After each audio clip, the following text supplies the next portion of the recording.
Good morning and welcome to episode 2 of the Customs House Museum Monday Morning Podcast. I'm your host Shay, and today I'm being joined by our Curator of Exhibits, Terri Jordan. Thanks for being here with us today, Terri. Thanks, Shay. Great to be here. How about to start off, you tell us a little bit about what you do here at the museum? Okay, great. Every year we create about 30 exhibits for our viewers. With us being a general museum, we try to do a little bit of everything. So the team and I sit down and we come up with science exhibits, history exhibits, art exhibits, a whole variety that will draw people into the museum. And my philosophy is always that you should have something new all the time, so we rotate about 30 exhibits, each one running about 2 months during the year. What about your process of choosing exhibits? How do you go about doing that?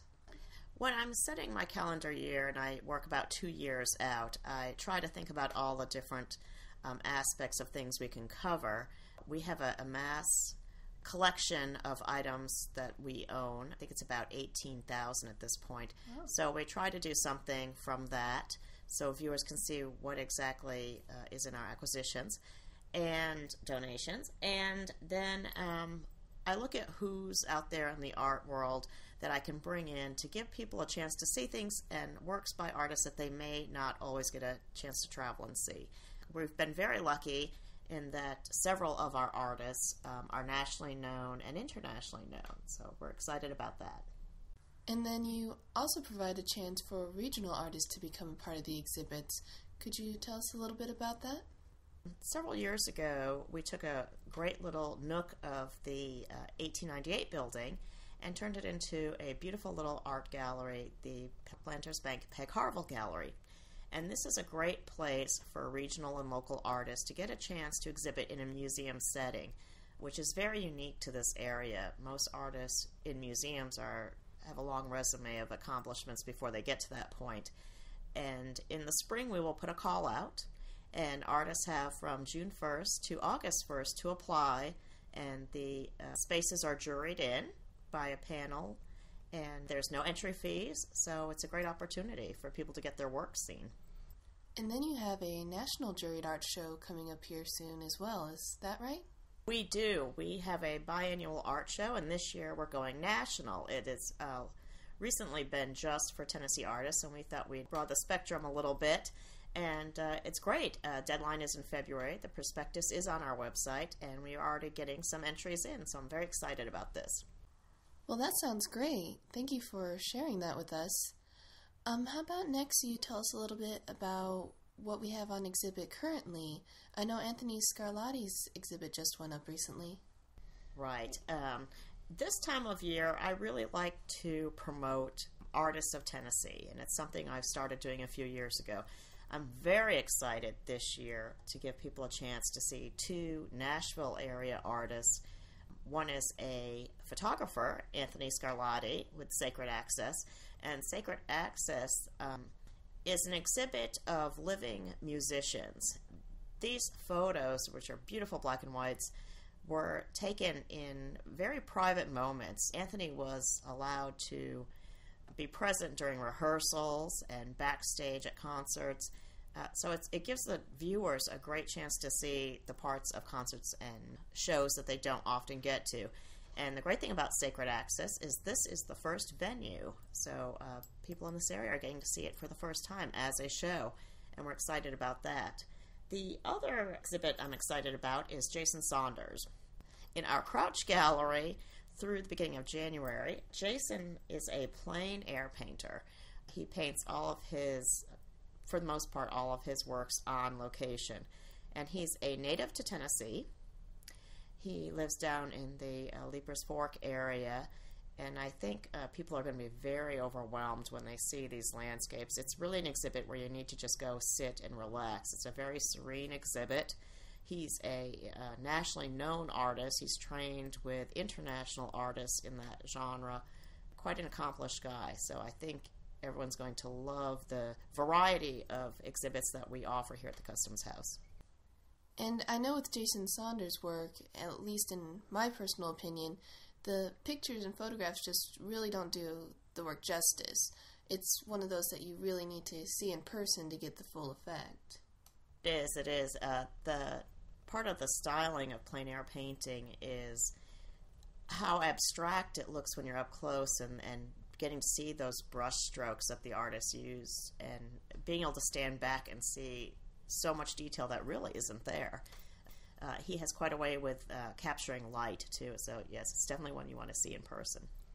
Now, we do have one other temporary exhibit, right? A View from Space? Yes, we are very excited about this. A View from Space comes from the OMSI organization in Portland, Oregon. It's a great opportunity for families to interact in an exhibit area. Not only is it educational, but it's really fun. I was downstairs this morning with a school group and a variety of ages of kids, and everyone seemed to find something that they like to do. It is a bilingual exhibit. The theme is based on satellites and projections from satellite, and it teaches kids a little bit about that, including weather. So I think it's a great opportunity to play and learn. And that's an exhibit that's even fun for adults. I know when it first came out, I went down there, and I was surprised with how much fun I had with it. It is. It's a great little exhibit. A really great educational one. So that's great. A lot of things going on at the museum right now. There is, and I'd like to throw a little teaser out, too. We're talking about Sacred Access, this being the first venue for it.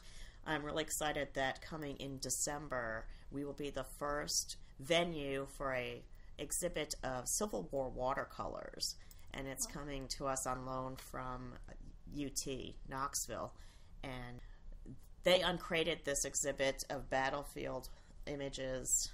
It's been created for 15 years, I believe, and we're the first stop on the tour, so people, especially those enthusiasts with the sesquicentennial going on, I think will find it interesting, and I think just anyone in general, it's going to be a good draw for everybody.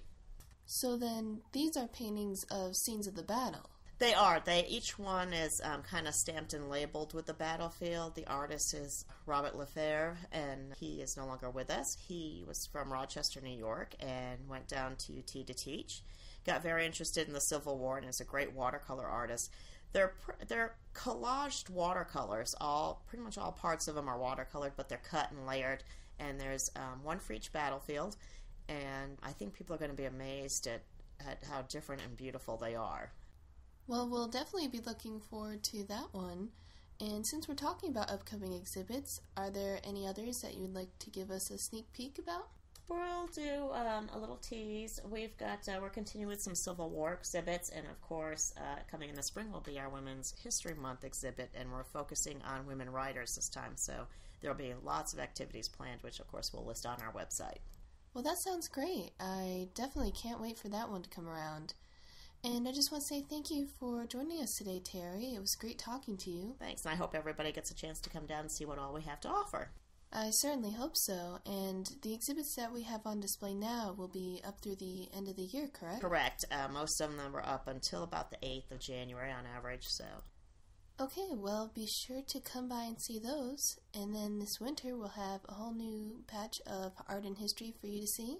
And we'll be looking forward to talking to you again then, Terri. Right, thanks, Shay. And that's going to do it for episode 2 of the Customs House Museum Monday Morning Podcast. Thanks to all of you out there for joining us today. And be sure to come back on November 21st when we'll be talking to Penny Eikenberry, our retail director, all about seasons. And we'll also be talking about Tiggy, our residential iguana. So we look forward to having you join us then. And until that time, I hope you take care and have a wonderful week.